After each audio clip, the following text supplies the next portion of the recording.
turning to your point about, well, former President Trump got out of the JCPOA and my gosh, all these terrible things happened. Well, what are you guys doing about it? If that wasn't the answer, what are you doing about it? You came in and said, don't worry, we're going to have an agreement that is longer and stronger. That train has left the station a long time ago. It isn't longer and it isn't stronger and it doesn't even exist. In fact, what we're hearing about is it will be shorter and weaker if indeed you do wind up getting into an agreement, which I, for one, certainly hope that you don't. What's your plan? As the chairman said, I don't know what the policy is. You keep sitting at the table and you keep negotiating. How long is this going to go on? So, Mr. Ranking Member, and it was a question the chairman asked as well about how long we will go. We're prepared to get back into the JCPOA for as long as our assessment is that its non-proliferation benefits are worth the sanctions relief that we would provide. But again, that doesn't mean that we sit by and only negotiate. Iran has dragged out this process, driving up its demands and exerting its leverage, convincing the world that the United States wants the JCPOA more than the Iranian regime does. After months of negotiation, this is the Iran we must contend with. Today's Iran is buoyed by China, who, it is reported, just in April, imported 650,000 barrels a day of oil from Iran, oil which should be subject to U.S. sanctions, even at discounted prices. This has resulted in a flood of cash for the regime, tens of millions of dollars per day. Let me go back to the question the line of questioning the chairman did, and that is, on the first of the year, the Secretary of State told us 3 months and that's it. We're done. We're through. It's no good anymore. When does this end, and why should we believe you in any way, shape, or form when you don't keep the commitments that were made before, the longer and stronger deal that was promised and the cutting it off if you don't get a deal? Why should we believe anything at this point? So on the issue of longer and stronger, I do want to clarify that. I think what President Biden said, what Secretary Blinken said, what all members of the administration said was, let's get back into the deal and use that as a platform to get a longer and stronger deal. Partly, in large part, because it's much safer to negotiate a longer, stronger deal when we know that their nuclear program is in check, rather than have to negotiate with the looming. But when are you going to end? When are you going to walk? When is this going to happen? As I said, and I apologize. It's true that we've said things in the past. What has always been our guiding star is what are the non-proliferation benefits that our experts tell us and the intelligence community tells us. Here we go again. The administration has argued that Iran is galloping towards a nuclear device, and we're left with no choice of the JCPOA or an unconstrained Iranian regime. This is a false choice. It remains that the JCPOA was fatally flawed in 2015, and it is fatally flawed today. The JCPOA fails to adequately contain the Iranian regime and safeguard American national security interests. We're all familiar with the deal's sunsets. The conventional weapons embargo has already expired. The deal's ban on ballistic missiles expires next year.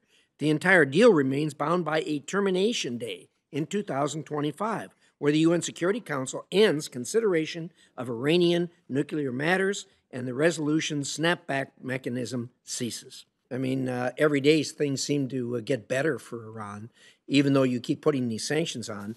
I heard what you just said about sanctioning the IRGC for oil sales, but my goodness, sanctioning the IRGC to what end? I mean, they've been sanctioned I don't know how many times.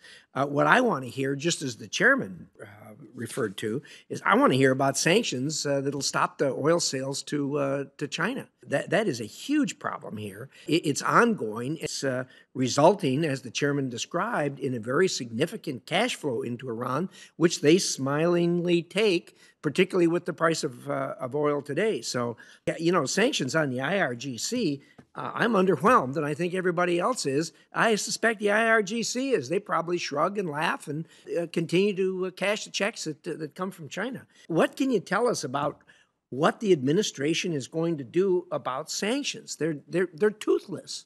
Ranking Member, let me say that I don't disagree. We all have to do a better job, and this is a bipartisan issue. It's an issue that goes back decades about dealing with Iran's activities. But you also make a very important point that sanctions are not the silver bullet.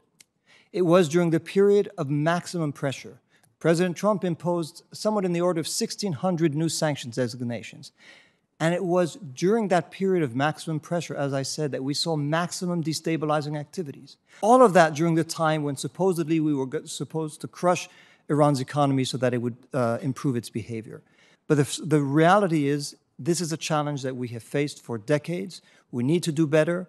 And the best path forward in terms of the nuclear program is to get back into the deal. But that doesn't leave us off the hook for all the other issues. And we're working on them. We have not stopped working on them.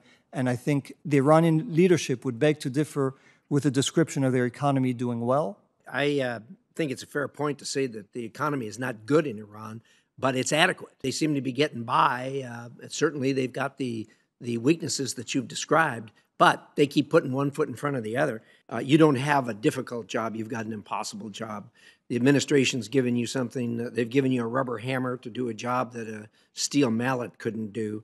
Despite promises of, quote, longer and stronger, which we were all made in this room and made individually to each of us at the beginning of this administration, it's clear that that was a bumper sticker only, which I believed and said at the time.